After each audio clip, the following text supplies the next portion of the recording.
Más allá de dar una lección respecto a los autores, las fechas, el contexto social, prefiero generar un conocimiento propio y preguntarme a qué sufrimiento intentaban dar respuesta los filósofos existencialistas.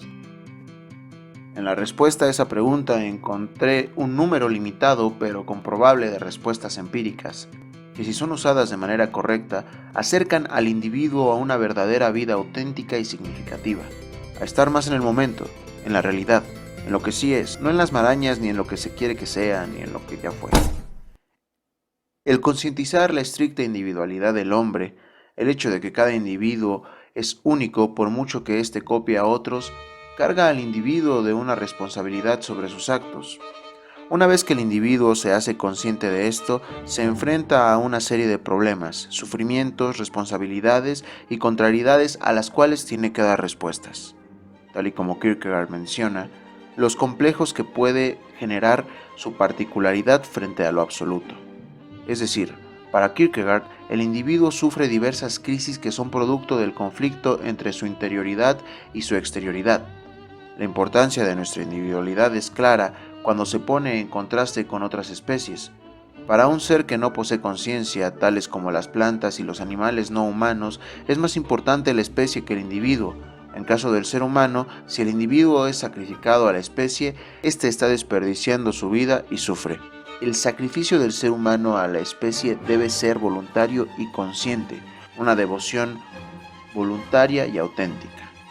He aquí entonces uno de los primeros conceptos empíricos e indesechables de la respuesta al sufrimiento existencialista: el saberse individuo.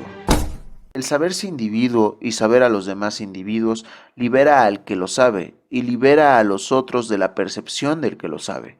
Kierkegaard, en 1987, comienza una reflexión donde lo verdaderamente real es lo individual, fundamentado en el lenguaje y su accionar práctico.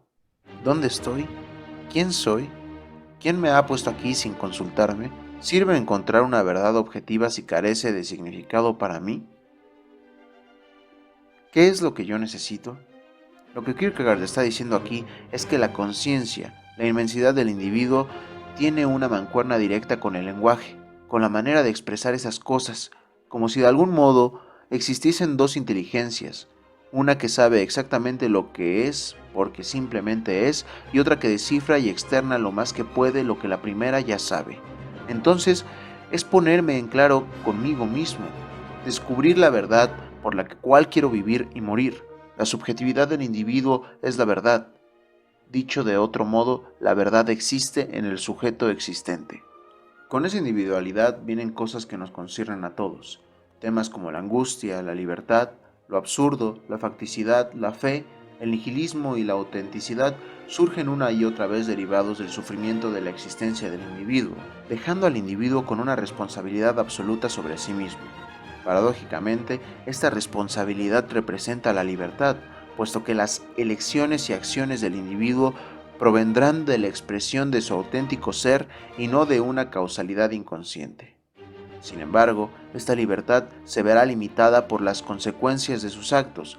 La libertad radica en su elección, mas no está exenta de las leyes externas. Por esta razón, el individuo está en una lucha constante entre su verdadero ser y lo impuesto por la realidad externa, y cómo expresarse y encontrarse de la mejor manera posible. Las consecuencias de los actos y cómo funciona la realidad externa, a diferencia de las expectativas internas, hace que el individuo se cuestione la vida y se cuestione a sí mismo, es decir, de algún modo el sufrimiento empuja al individuo a encontrarse a sí mismo y expresarse también.